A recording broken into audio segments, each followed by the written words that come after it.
for f1700. This is the springs, the bearings. There is a spring that has another spring in the inside.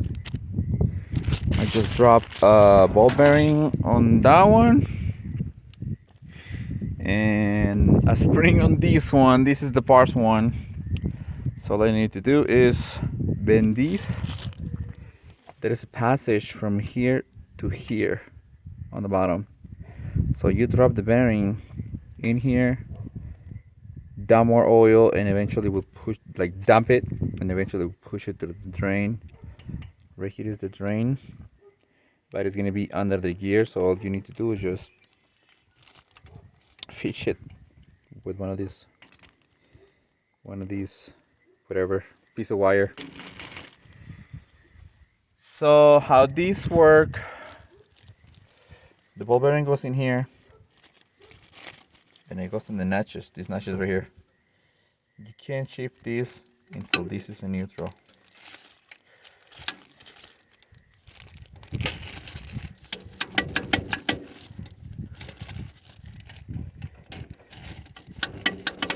There you go. So mine was a stock. This one was a stock.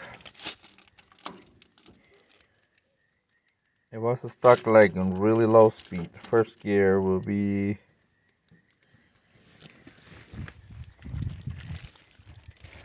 so when you move the shifter that way for first, you are actually using this one, because when you move the steel that way, that way, that way, that way. So this is the mechanism. You gotta take the springs first. The springs are under these little 4 bolts. Now this one I grind with a little Dremel. These little channels right here, they were kind of like rough, so I Dremel it, and I put the springs from this tractor that had less work but a blown engine to mine that has less miles but more usage. Anyways, I had to put some spacers, more washers, because once I put it in, it goes all the way in, the shifter gets stuck. But right now it switches. So let's see how it runs. This is the f1700. This is the backhoe company, Howard. And it's the loader. This is the backhoe. There's the plate.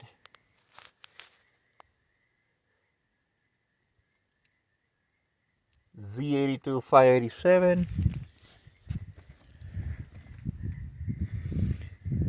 And there they are. I'm gonna make this one dual lock, dual tires in the back. Tires are too skinny and it sinks. Change fenders and hood and everything, because this one was always outside. This one was keeping it under a freaking garage thing. So that's it.